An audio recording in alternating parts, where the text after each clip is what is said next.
Hello, I'm going to talk about memory problems with my dyspraxia. I have a lot of blanks. Most of my life is just a blank to me. And whenever I'm about to say something, even in these videos, it's kind of like you get what you get, because I don't know what I'm about to say. I just have to hope for the best.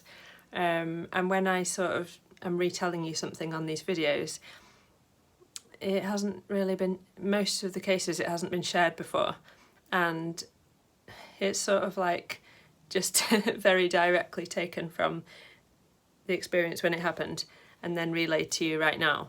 And that's something I learned to do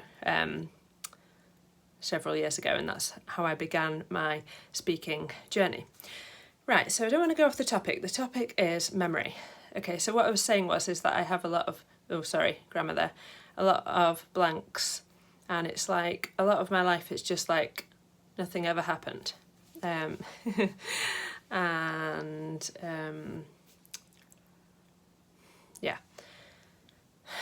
But the other main way this affects me is that I don't have a working memory, and this is common with dyspraxics like me. So I want to give some examples. Yeah, I think this is examples of working memory. Anyway, it's related all about the memory question. So like once when I was a teenager, I had this friend called Rob Almond, and he was like me and Kazooie's favourite crush at school. He was like a really nice person who used to hang around with us sometimes. And when it was my birthday, I think it might have been my 14th birthday or so, he came to my house to give me a birthday present, and then we were just sort of like listening to music or hanging around, and then he must have given me the present, and I opened it, and it was Secret Smile, the single, on a CD. So it must have been a song that I was enjoying at the time, and I was really happy and touched and excited.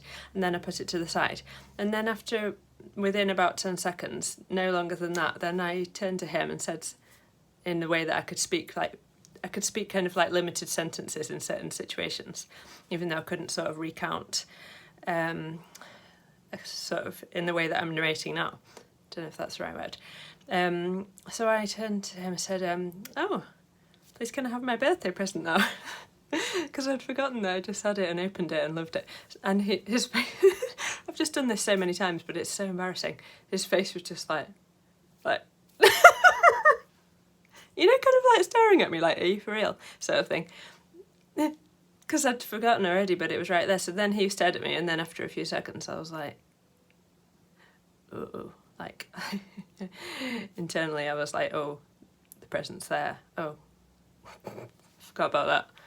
And it was really embarrassing, and I couldn't explain it. I think I don't know what he must have thought. So this is like, it could call for a lot of negative judgments from others. And these kind of things happen to me all the time. And then there was an example when I was at uni, and I had this really, really nice, adorable flatmate. And she must have been asking me something about Japan, because I'd spent some time there. And then I must have said to her, do you know how to use chopsticks? I don't know why it was in the conversation. And then she did that look at me. You know, this kind of like, are you for real sort of look. I mean, that's kind of Americanized phrase over here, but I'm not sure what our equivalent is. So she would look at me with that look like, what planet are you from or something? And then I was sort of like, what? Because I didn't realise what blunder I must have made.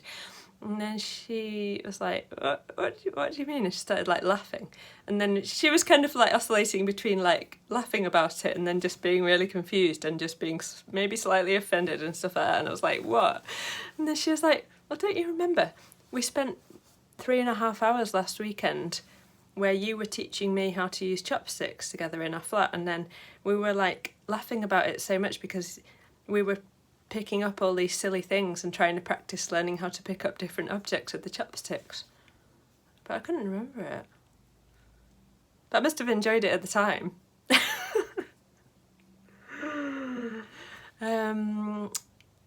Yeah, so that's those two. Now, what was the other thing I was going to talk about? Because there was another thing that was bringing me onto this topic, but you might have to be patient with me and see if I can retrieve it.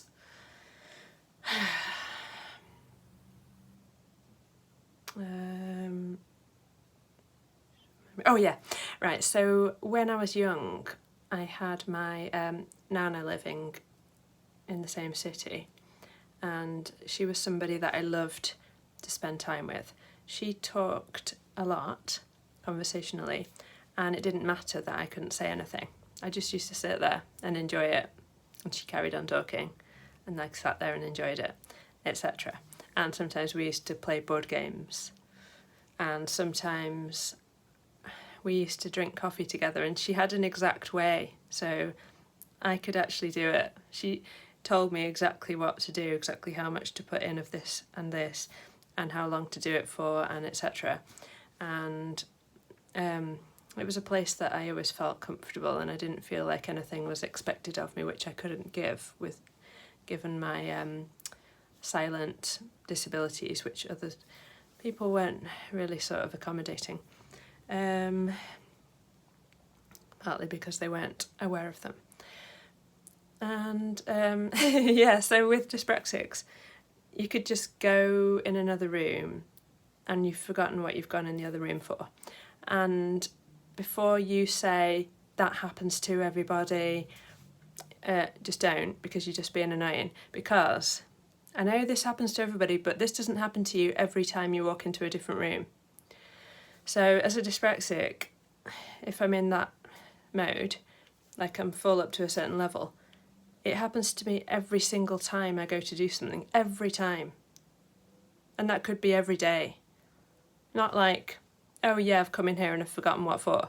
No, I mean like, I've come in here and I've forgotten what for. Okay, try again. Now I've gone in there, now I've forgotten what for. Now I've gone to the fridge, what for? It's like nothing joins up easily. And I did this thing at her flat where I'd gone into the room, and then I must have been able to say to her, I've forgotten what I got up for. And she said, she was like this subtle with her humour, I'm 86, what's your excuse?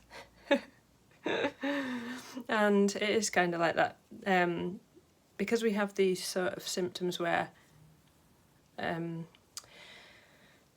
these things happen so often to us, and people don't know what to put it down to necessarily. So if this happens to you all the time, I'm not diagnosing you, but I'm just saying you might have a problem with working memory.